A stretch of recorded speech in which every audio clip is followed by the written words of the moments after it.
Noi vom face astăzi un machiaj. Modelul nostru este Cristina și noi deja hidratăm zona ochilor. Până la etapa aceasta, noi am demachiat cu Bioderma. Da? Apoi am folosit soluția tonică de la Inglot, Carmexul pe buze, balzamul de buze. Pe dischetă am tonic, scoatem foarte atent plasturii. Cu tonic scoatem gelul care a rămas pe suprafața pielii și în continuare trecem la baza de machiaj. Baza mea de machiaj astăzi va fi o bază iluminatoare de la MAC, Strop Cream, care o aplic cu mâna, cu degetele.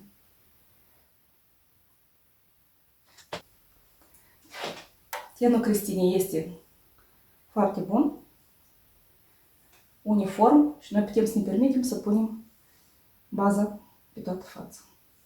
În continuare, voi folosi două fonduri de ten cu acoperire mai mare. Numărul N02 de la Danesa Marex, da? Și un fond de ten de la Clinic și încep de la culoarea deschisă.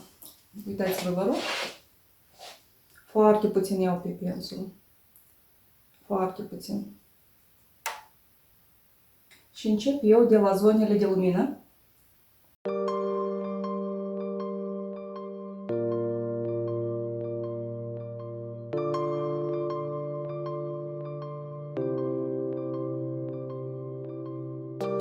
Și așa cum fondul de ten are rezistență mare, încerc să-l estompez.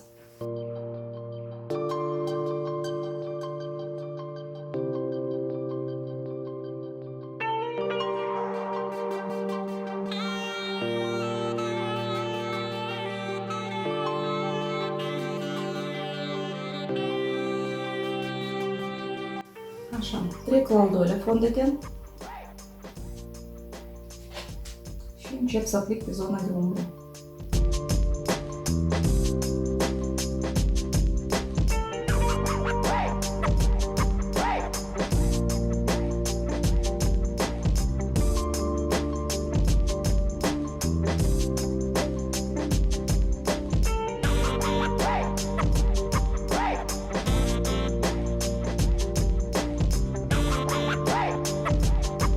Facem și corecția nasului. Da, foarte atent.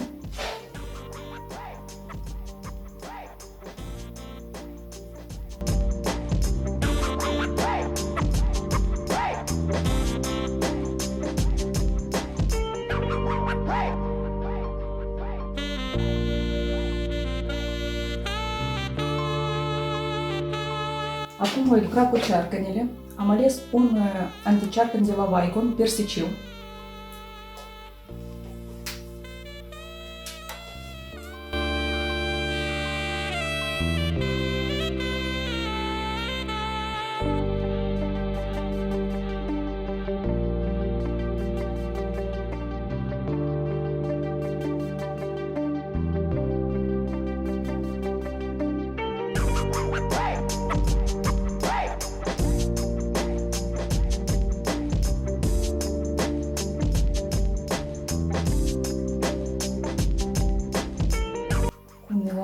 Iluminator de la Ela Mască.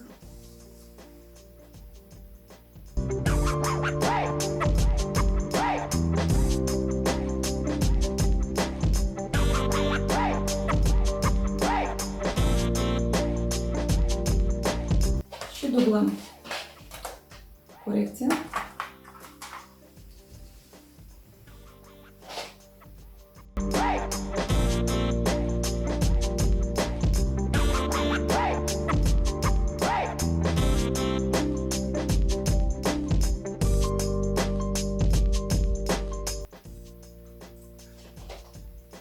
La început cu o semi-umbră.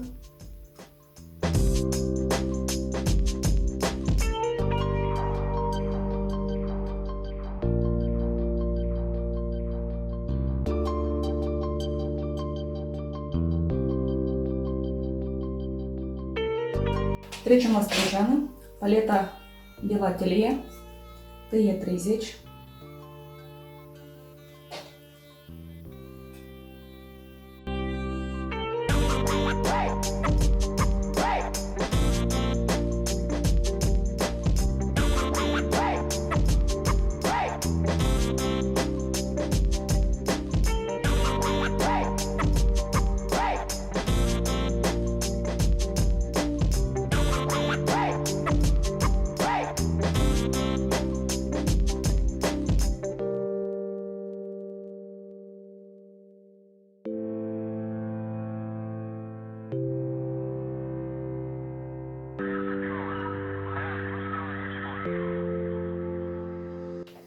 Un gel color de la NYX pentru blonde.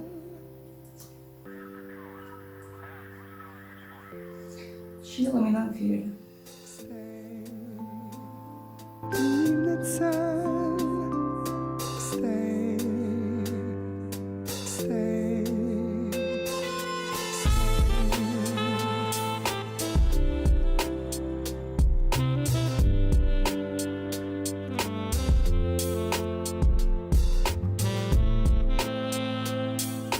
Acuarelele sau farduri grase sau corectoare de față care sunt pe bază de ceară sau varianta rezistentă, geluri de ochi, bej, roze, persicii. Sub arcadă eu am să folosesc produs de ceară.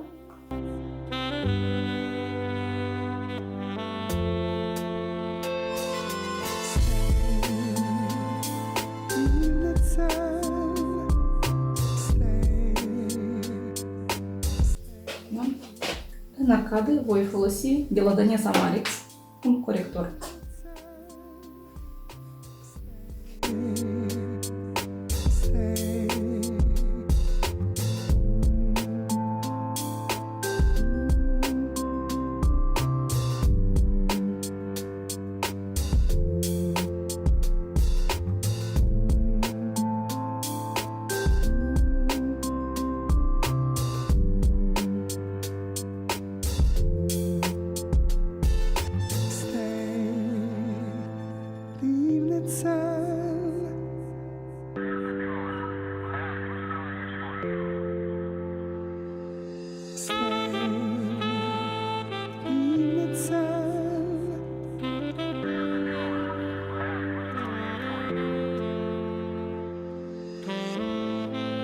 Luăm iarăși iluminatorul de la Ivamasca.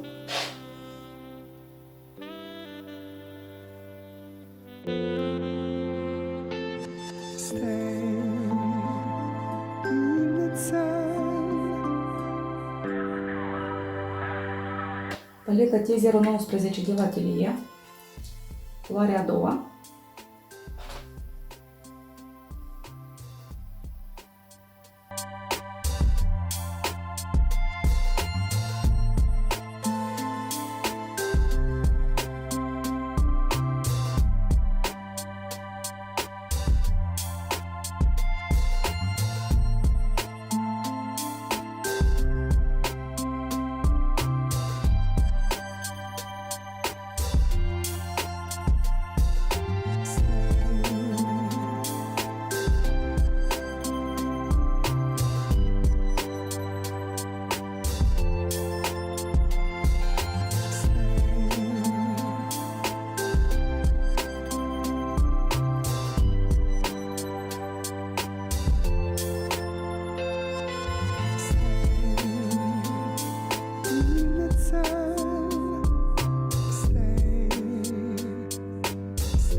into you. I'm into you. I'm into you. I'm into you. I'm into you. I'm into you. I'm into you. I'm into you.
Крем для тела вдер кофе.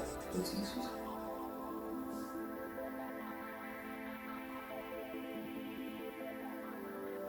Делаю инглот. Негру. Номер шаг здесь шапки.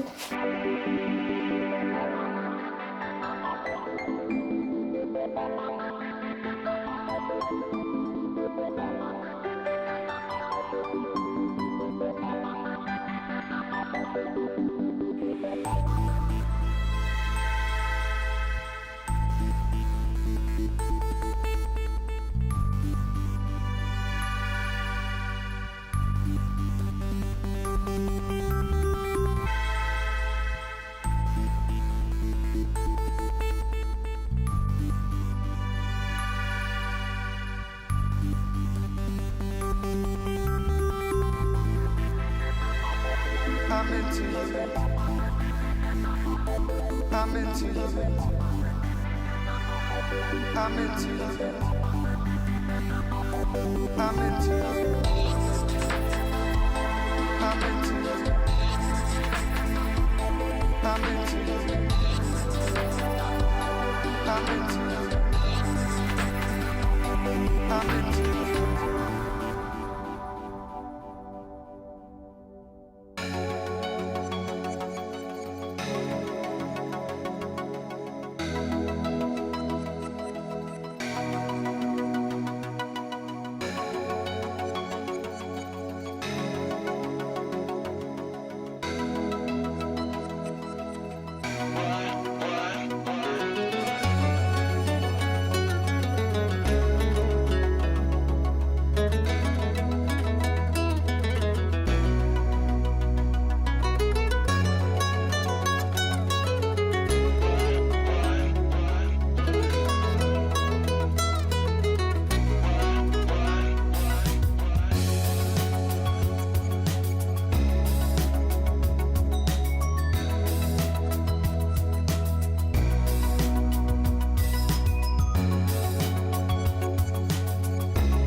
Ружур для головой с имбирем.